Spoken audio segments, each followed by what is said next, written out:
Guys, maayong gabi. Alam kong napakarami ngayon ang nasasaktan dahil sa loob mismo ng Senado ay ngayon pa ito nangyari eh. Sa totoo lang mga idol, kayo na lang bala humusga kung ano po ang inyong feelings dito sa nangyayari po kay Senator Bato de la Rosa. Nagkasugat-sugat dahil sa mga NBI na humarang sa kanya. Alam po ninyo mga idol kung bakit tayo nagpaabot ngayon. Si kaibigan mismo po ang nakakita dahil mayroon pong hinulaan si kaibigan na magdudulot po ng kapahamakan sa taong bayan. Dito ninyo malalaman mga idol kung sino talaga ang may malasakit po sa ating bayan. Mismo ang ICC ay nagbigay po ng warrant of arrest patungkol po dito kay Bato de la Rosa. Pero ang maghuli sa'yo, kapwa mo Pilipino. Kaya dito po tayo nababastos. Kaya pakinggan po ninyo itong epekto nito mga idol. Mas lalo itong tagilid po ang kabila dito mga idol. Tagilid po ang administrasyon na to. Dahil po sa nangyayari dito mismo sa loob ng Senado, hindi na maganda po ang nangyayari. Kaibigan, magandang gabi. Bakit po? Ano po ba ang nakikita po ninyo dito sa nangyayari po ngayon dito sa loob mismo ng Senado? Bakit po ito nangyayari? Hindi guys, oh. Diyos ko. Mga idol, ito po ang sabi ng ating kaibigan Itiit. Ipinapanawagan natin ngayon sa lahat po ng makapanood sa ating video. Mga supporters ngayon na nasasaktan po sa nakita nila kay Bato de la Rosa. Tandaan po ninyo, huwag kayong magpadala sa inyong bugso ng damdamin. Nakikita ng ating kaibigan, masama po itong epekto mga idol. Ito po ang umpisa na magkakaroon po ng malaking kaguluhan po dito sa ating bansa. Alam po ba ninyo kung ano po ang ibig sabihin ng ating kaibigan? Ang kawawa yung taong bayan na nagsuporta dito sa kabila.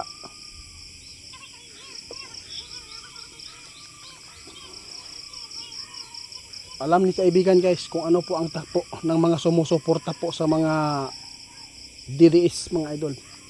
Alam po ba ninyo, yung nangyari ngayon, hindi daw maganda ang sitwasyon at hindi maganda itong patutungon at hindi ito maganda na pangitain ng ating kaibigan.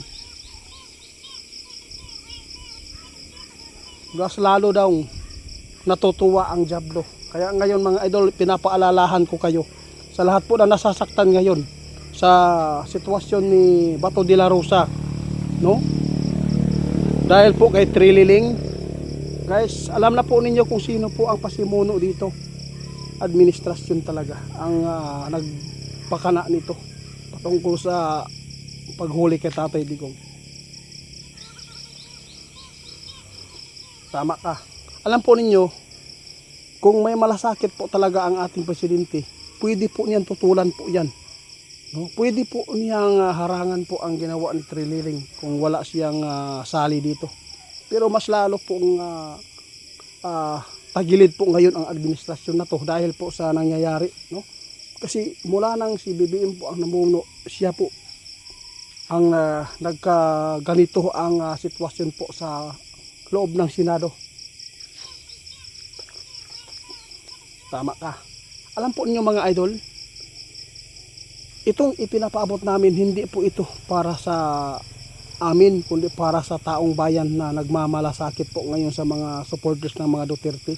Dahil alam natin po ang takbo ng kanilang utak ngayon. Grabe po ang galit mga idol. Dahil po nakita ng ating kaibigan na masama po itong pangitain na nakikita nila sa kanilang kaharian. Dahil po posibleng magdudulot ito ng patayan mga idol. Totoo po yan idol. Kahit sabihin pa ninyo, alam kong mayroon po kayo nararamdaman po na hindi maganda. Guys, mayroon akong ipa-plug na fake account, Ghost Hunter 88 Fans 2.0 scammer po yan. Mga idol, tandaan ninyo.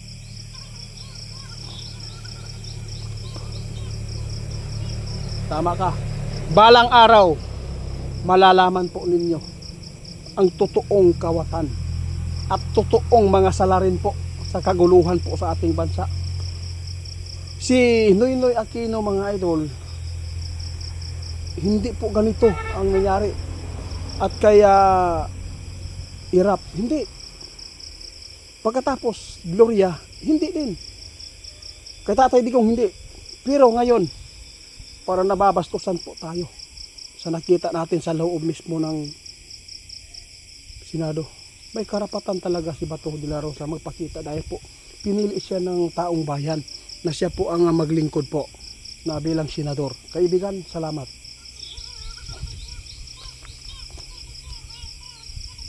Sige, bye-bye po. Guys, yun po ang ibig sabihin ng ating kaibigan. Hindi po kami nagpaabot para po ipaaway tayo. Nag-alala si kaibigan sa pangitain niya dahil masama itong epekto sa taong bayan. Grabe ang ramdam nila, mga idol. Ramdam talaga ng ating kaibigan ng galit ng mga tao na nakakita sa sitwasyon ngayon sa loob mismo ng Senado. Mga idol, talagang kayo na lang bahala humusga. Wala po kaming sinabi kung sino ang pipiliin po natin. Pero maging alisto tayo sa mga nangyayari, no? Hanggat hindi pa dumating ang 2028, magpili na kayo. Wala kaming intention, mga idol. Hindi kami nagpa-plug, iboto ninyo ang mga Duterte. Hindi. Kayo po ang humusga. Pero kung ako ang tatanungin, talaga Duterte ako. Oh, yun po. Nakita natin ngayon kung ano po ang nangyayari. Taong bayan po ang nasasaktan dito.